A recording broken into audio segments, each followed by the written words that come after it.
የእናት ሐቅ መቼ ይለቅ? ጸሐፊ አብዱልጀባር ፋሪስ፣ ተራኪ ኢናያ።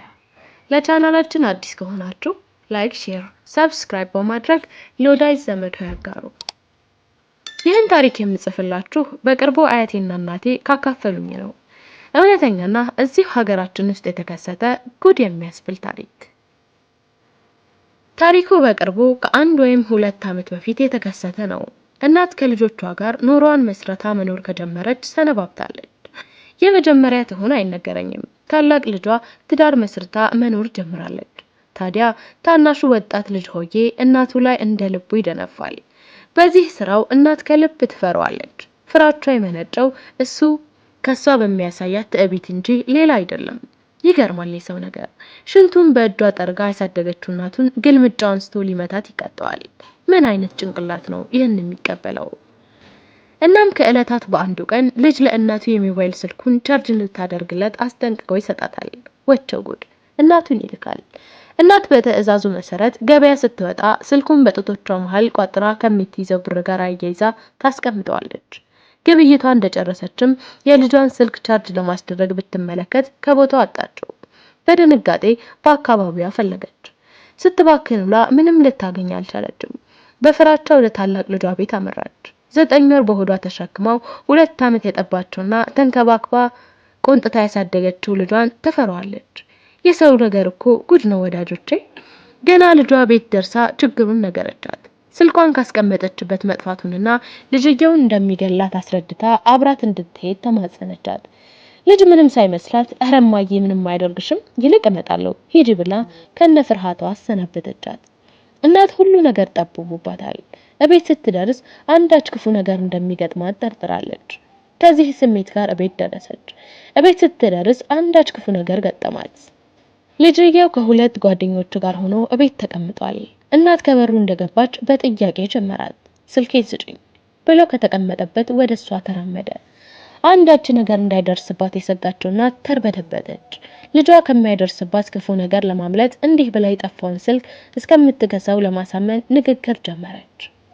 ይኸውልህ የኔ ልጅ፣ እኛ ቤት ያለችውን ላም ከነጥጃው ወስደህ መሸጥ ትችላለህ። በምታገኘው ብርም የጠፋብህን ስልክ ትተካለህ። ስልክህን ካስቀመጥኩበት ወድቆ ጠፍቷል።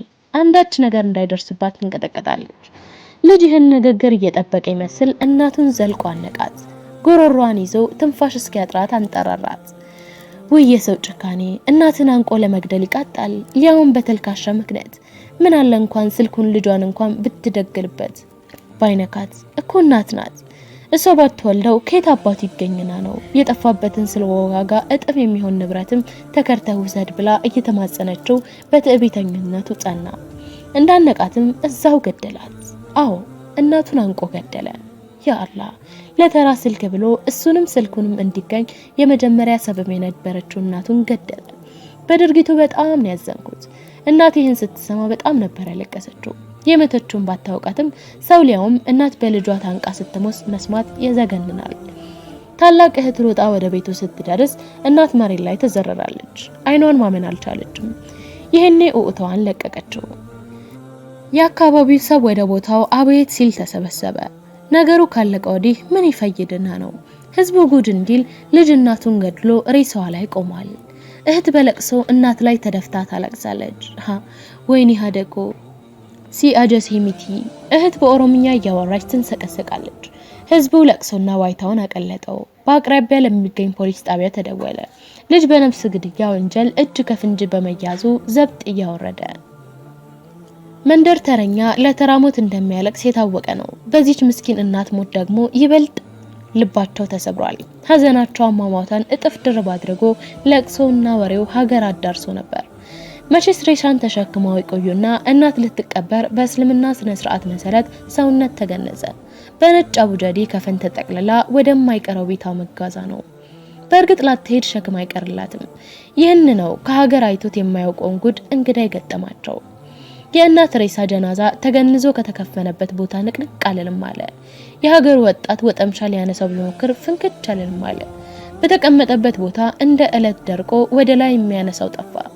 የሀገሬ ሰው ጉድ ብሎ ምን እናደርግ ሲል ከፊሎቹ ሼክ ይጠራና መፍትሄ ያበጅልኝ ሲሉ ሐሳብ ሰጡ።